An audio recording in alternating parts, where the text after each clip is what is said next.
to create a roadmap. Well, it was not a roadmap at that time. We wanted to create a program on women's advancement and leadership.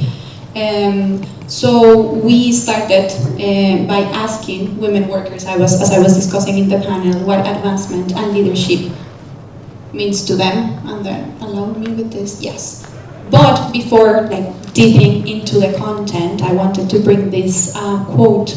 It's not a specific quote, but it's like a summary of a report from PwC that was recently published. It was from PwC Bangladesh, but I think it's just very appropriate for any garment industry country, where it says that to remain competitive in the global economy, any garment business must clearly define career progression path for workers. And that's what I'm going to be discussing today, how we advance women in different ways in the factory floor. So in terms of the journey, I was telling you that we asked women workers what advancement and leadership mean to them. And we spoke to around 160 workers. This includes women workers, but also men workers and managers in different factories in Delhi and in Dhaka. And after that, we convened these findings to a group of around 50 stakeholders. And we also did a mapping of 25 programs that are trying to advance women workers in factories in the garment sector. Also, just to mention that I'm going to be discussing a lot about the garment sector, but I feel that some of the insights from this conversation might apply to any manufacturing type of business. So out of those 25 programs, we found that 90-95% of them are focusing on moving women from the operator role to the supervisory role, some of them with very good results, but lots of challenges too. And I'm going to discuss a bit on the findings later.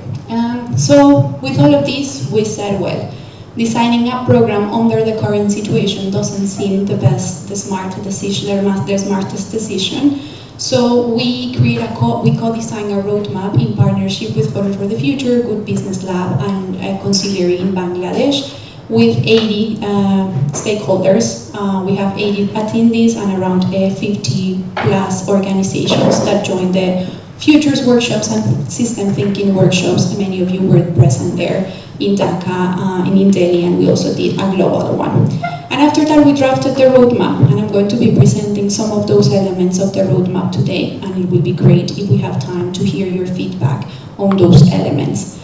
And we're also currently under consultations, so we are tomorrow going to consult with some women-led unions and grassroots organizations to bring back that feedback loop from the workers' perspective into the final product, and we hope to have the final paper or roadmap published by end of this year. So this is just some pictures. The Good Business Lab team is there too, of the workshops that we did in Delhi, and we also did it in Dhaka, as I was mentioning, in May. And then here, I'm just going to give you 30 seconds to read some of these quotes. As I said, we start by conversations with women workers, and I just want you to take a few minutes to read what those women told us. Everyone can read? Can you read over there? Yeah? Good.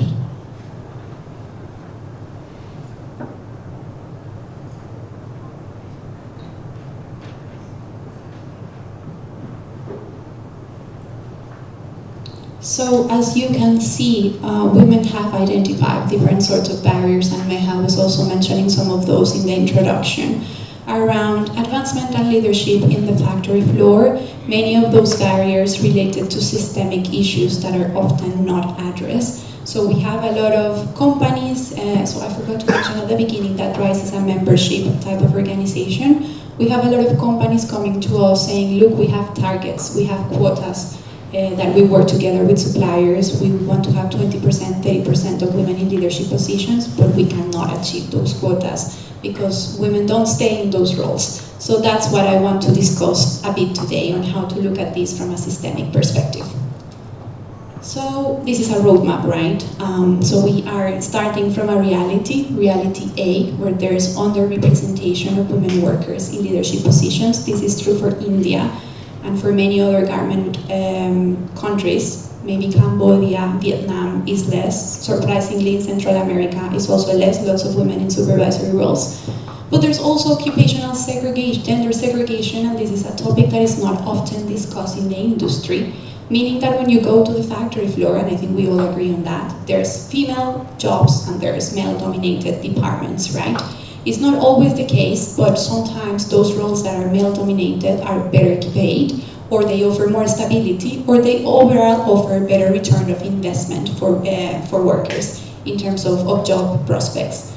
And what we found also is that current interventions, current efforts are focusing on fixing women and not fixing the system. So, lots of good intentions on training women to move to supervisory roles, but then why those women are not staying in those supervisory roles? Because we're putting the focus on fixing women and not the system. I'm not saying that we don't need to train women. We need to train women, but that needs to be done from a different perspective. So just some stats here, and I have them here, that's why I needed my computer. I'm finding difficult this coordination, so allow me 1 second. So you'll see here that we have a 42% of gender pay gap in India. And this obviously shows that segregation of roles and the lack of women in leadership positions, right? That's a huge, huge gap in the sector. Then we also, from this ILO study, found that, we didn't find, the ILO found that 10 to 25% of women in the Delhi region, only 20 to 25% of them are operating complex machines in the factory floor. And there's overall a decline in the formal economy, in the formal participation of women not only in this sector, but in other sectors, and they're moving more to informal jobs. The stat that you see here is from Bangladesh, but it's also true for India. So where we want to get with the roadmap, our vision. Our vision is that we want to get into an industry where women, of course, are represented in leadership positions. Those that want to pursue leadership positions should have the equitable opportunities to access them. We want an industry where departments and roles aren't gender segregated.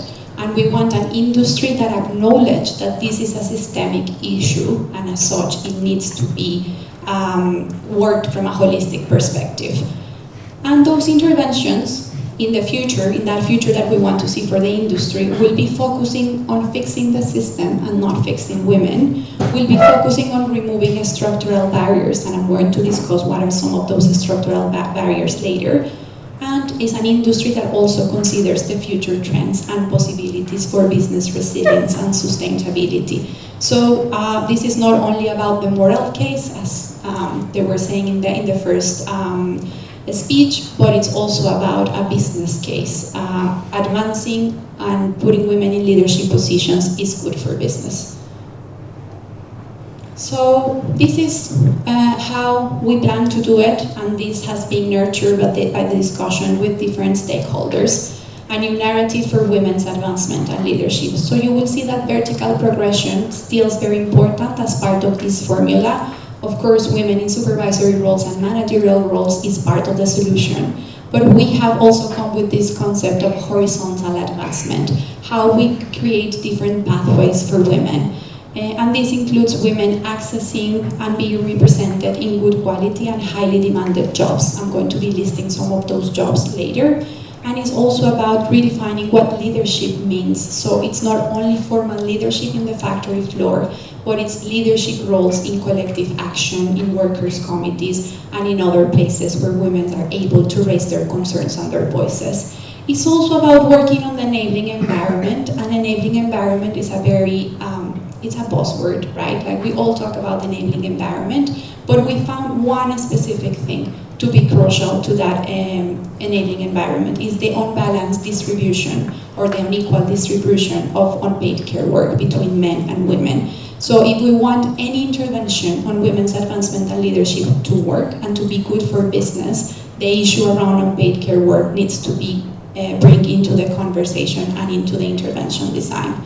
And then finally, and this is a topic that we haven't touched upon a lot, but we have it here too as part of this systemic approach, is that, well, we see that women are leaving the industry. Maybe in the future there will be less jobs available in the industry just because AI is coming, automation is coming, different future trends.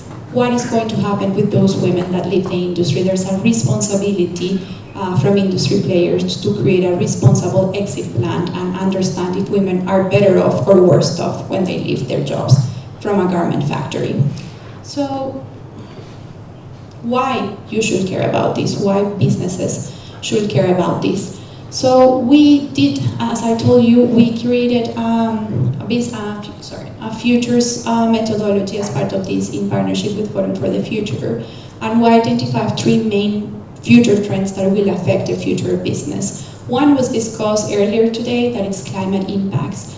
And the way that we see that a women's advancement approach can help industry prepare for climate impacts is that a women's advancement approach puts flexibility at the center, flexible work arrangements. And climate change will bring a lot of disruptions, a flooding situation, a heat wave, and this means the industry needs to be prepared to work in different work shifts. Workers might not be available the entire week, and as such, flexibility needs to be at the center. Then in terms of circularity, AI, and automation, sorry, I need to breathe. Circularity, AI, and automation, we see that there's a lot of job destruction coming with it, but also a lot of job creation. And we are encouraging the industry to map skills and the jobs that are going to be available for this future from a women's advancement and leadership approach. As such, will help prepare the industry for the future. And lastly, and I think this is a popular topic amongst this audience today and overall in all the conversations where we're involved, is the changes to the industry policy environment. So I'm going to speak specifically about the EU legislation that is coming. International buyers are going to be mandated to do due diligence process in terms of human rights and environmental issues across their entire supply chain, from tier 1 to tier 3, 4 in their supply chain. And anti-discrimination practices come as a key material issues as part of this process. Just allow me 1 second.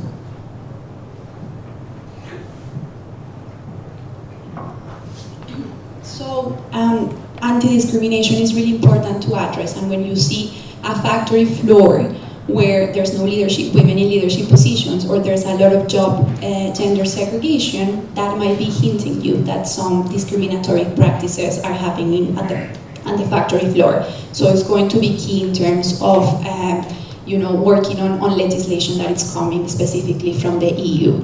And we hope that all of this helps revert the decline of women labor participation. It's not good for women to leave their jobs, their formal jobs. We also saw some stats on that in the sessions in the morning. But it's not good for business that the main workforce is leaving the factory floor, right? So how we get from A to B? And I know that this might sound a little bit overwhelming. I have brought a lot of information, and you will ask yourselves how we start with all of this. Yes, we know this is systemic, but it's just really hard because we don't have the resources, we don't have the time where we can start. We have come up with 3 main areas where businesses can start, both international buyers and suppliers, to work on women's advancement and leadership. The first one is complement vertical approaches with horizontal advancement. The second one is removing structural barriers, specifically focusing on the imbalance of unpaid care work tasks. And finally, is co-designing incentives with suppliers to advance women workers. So on the first one, complement vertical advancement approaches with horizontal advancement. You will ask, what is horizontal advancement? So as I was saying before, horizontal advancement is the possibility of women moving to jobs that they don't perform often, they are male-dominated often. So these jobs might look like jobs that require interaction with technology, jobs that require complex machine operation, or even jobs of the future, circular jobs, green jobs, floating roles across the factory floor, and so many others. And also it's about women being represented in collective action and workers' committees, as I said before. And here we have put like a step-by-step approach to this. So first is about mapping jobs and skills, developing a certified skills program for women to be able to move to these new roles, and of course complement this with tools that will allow for an equitable process. This means having clear standardized tools around talent management journeys and performance assessment for workers. And lastly, we're also encouraging the industry to have clear mechanisms to improve women in leadership positions. Tomorrow we're going to be discussing with unions and workers, grassroots organizations, on how those mechanisms can look like at the factory floor level. Then we have, and I'm promising that I'm finishing, removing the structural barriers, starting with unpaid care work. So as I was telling you, this is the main barrier. There's so many barriers that women face, but if the industry wants to focus on one, this one should be. Because this is basically not giving them the time and the headspace to think about their career progression.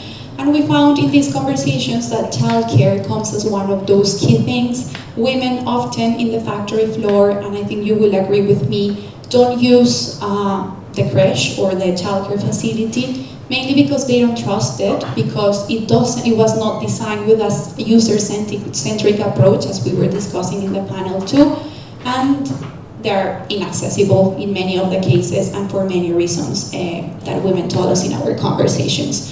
So we're encouraging the industry to approach this from a cluster perspective where you can design together, because we understand that this might be an expensive intervention. So a cluster approach to childcare services for women and men workers, and complement this with engaging men workers, raising awareness of that them need to perform also unpaid care chores at home, and this is really, really key in order to break those social norms and those mindsets that we were discussing too.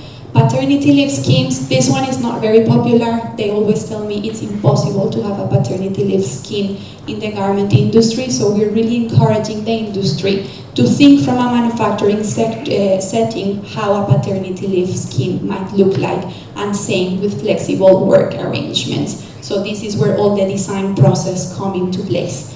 And lastly, we heard from our conversation, yes, but how we're going to do this and what's the incentive to do all of this? We're encouraging the industry to co-design incentive with suppliers to advance women workers in 3 main areas. The first one is around supplier scorecards. So any supplier that has any of these interventions into place should be rewarded by international buyers in terms of parental leave, childcare support, skills programs, and many other things that move the needle in terms of women's advancement.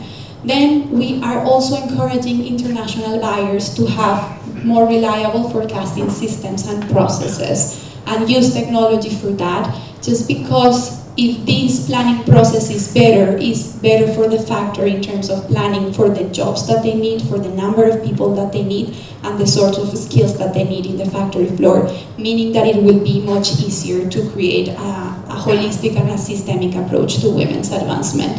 And lastly, taking advantage of all what's coming with the legislation, please, we are encouraging the industry to develop those tools with gender diagnostic and responsive due diligence approach.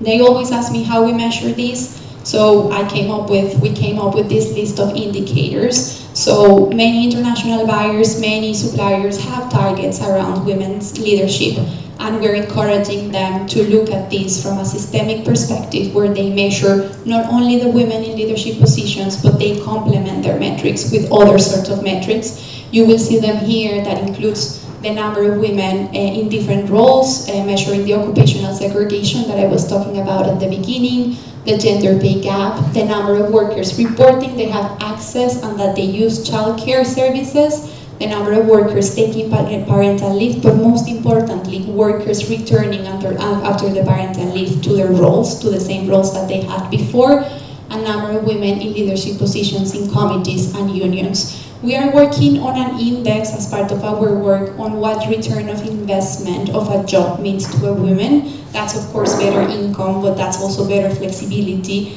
That's better work satisfaction. So we're trying to work on that index so international buyers can use that also as a metric as part of women's advancement and leadership. And then I'll close saying, well, I said so many different things, but there are these cross-cutting pillars that are really important to this initiative. One is putting social dialogue at the center, so constant feedback loops with women workers, and I think that message has been reinforced as part of the conversations in the event today. really engage on tackling social norms and engaging men workers, we often leave men behind in these interventions, and they are really key to advance gender equality. The commitment of senior leaders is imperative, and there's a lot of data out there that this is good for businesses, so we really need that commitment. And finally, influencing public policy, because public policy is what will give an enabling environment both for women workers but for businesses to be able to advance women workers. We were discussing at lunch that there's nothing like legislation to move the needle in these sorts of topics.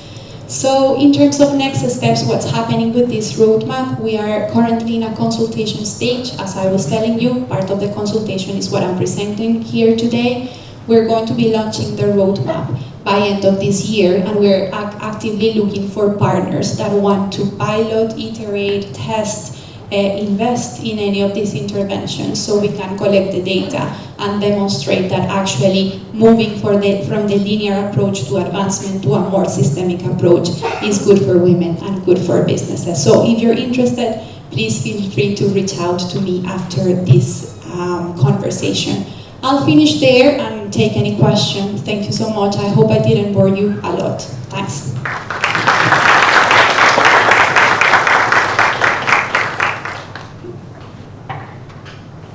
Is there any questions?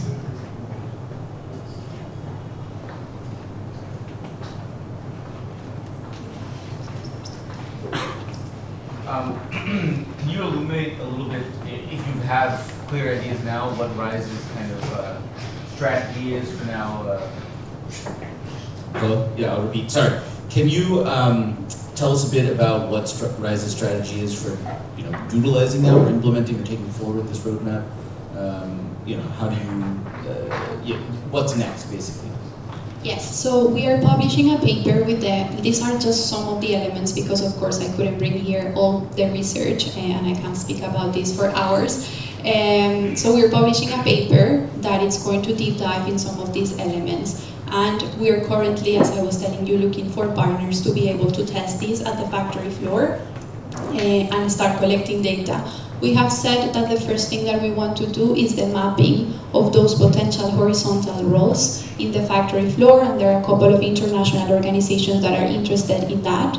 Which are the jobs where women can potentially move beyond the supervisory role? I don't think as an industry we have that information yet. There's a lot, of course, of mapping on the futures of skills of the industry, but they are very high-level mapping and not very practical mappings that will help factories actually to understand how to draw a pathway from where women are right now in A to move to that role B.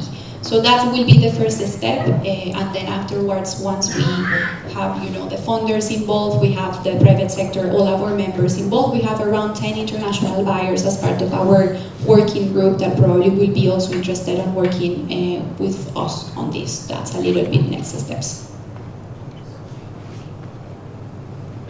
I think I'm loud enough, I can jump in. So thanks, Sarah, for taking us through this. I just have one question. What would be the USP of this program, and how this is different from any other that we have been doing so far? Yes, I think that's a great question, and I think that that's where we started, right? Because what we saw from the 25 programs that we mapped is that most of them are focusing on training women in the operator role to move them to the supervisory role, right? So it's what are the skills that women need? So they need soft skills, they need some technical skills to be able to move there.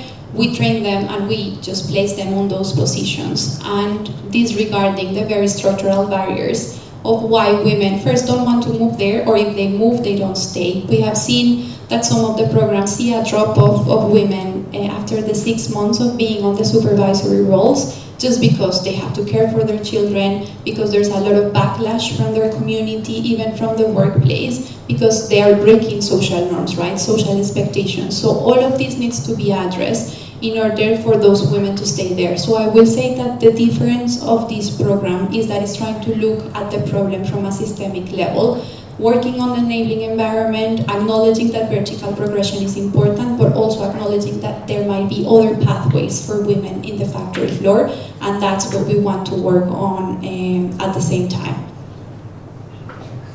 Do you imagine the intervention to be more of a supplement to existing programs, or are you imagining it to be a holistic one that you expect partners to just simply implement? Yeah, that's a great question, because actually one of the flagship programs, GEAR from Better Work, that program is not implemented in India, but it's implemented in other countries, is from one of our partners, from Arise Partners, right? And they focus on moving women to supervisory roles. And I want just to say that I'm not saying that this is not important, it's really important, and GEAR has great stats in terms of how they have moved women to these roles, with other challenges, as I was saying before. So to answer your question, yes, the idea of all of this collaboration is that we don't come and reinvent another curricula on how to move women to leadership roles, right? So I'm not going to do, again, the work that Stitch has done already, or the work that GEAR has done already in creating the curriculum, because it makes no sense. The idea is for us to come with something new, that it's a little bit what I'm trying to show here, and trying to complement these approaches, and in a very ideal world where it would be great to be able to pilot the program in a factory that has a Stitch, or a factory that has GEAR, going on to see how things might evolve in terms of impact. And we can expect this program to be globally available, right? This program to be globally available, you make very difficult questions. No, because we are already working with ILO or Better Work for GEAR, and it is only present in few countries. So I'm looking from the global perspective. Yes, so we started this in Bangladesh and in India because the funding that we had, it was funding from the Bill and Melinda Gates Foundation and Bestseller, was focused mainly in India and in Bangladesh, and because it's those countries where the leadership and advancement issue is most of a challenge. Not saying that in the other countries it's not, but the challenges there are different. So we will start probably with India and Bangladesh. And afterwards, the idea is that this roadmap is nurtured by the data that we collected here.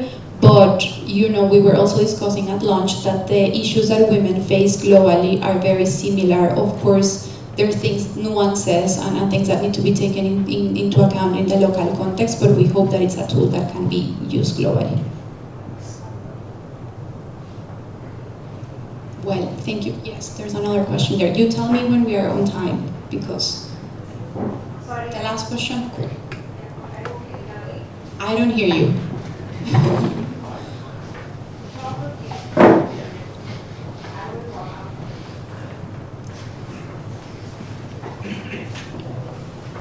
Thank you.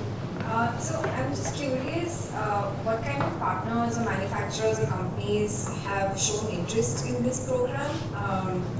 And I'm also curious about what has gotten them interested, like what has been the trigger for them to be, okay, let me try and implement some of these interventions and get data to see how it impacts the top line, bottom line, etc. Could you share more information on that? Yes, so as I was telling you, we have a working group of 10 international buyers. Many of them, many of their headquarters are in Europe and in the US, but many of them have also offices here in India and in Bangladesh. Again, many of you belong to those international buyers and have been participating in our discussions. So we have that group engaged, and they were very engaged in the possibility of looking at this from a systemic approach. Because as I was mentioning at the beginning, many of them have targets around, you know, women in leadership, so 20-30% of women leadership in our supply chain, and they're struggling to reach those targets. So I think that's one. The other one is because it's a business case, right? Like, in order, you need to retain workers, and women are a big part of your workforce, and this is a possibility of retaining those workers. And then from the supplier perspective, I don't have the number in the top of my mind, but half of the room where we went in Dhaka and in Delhi in our workshops, in the Futures workshops, were suppliers, also some of them of you present today. So I think they also see, you know, value and a business case on approaching this from a different perspective than the current status quo. Cool, that was the last question, right? Thank you so much. Yeah, over to you, Miha.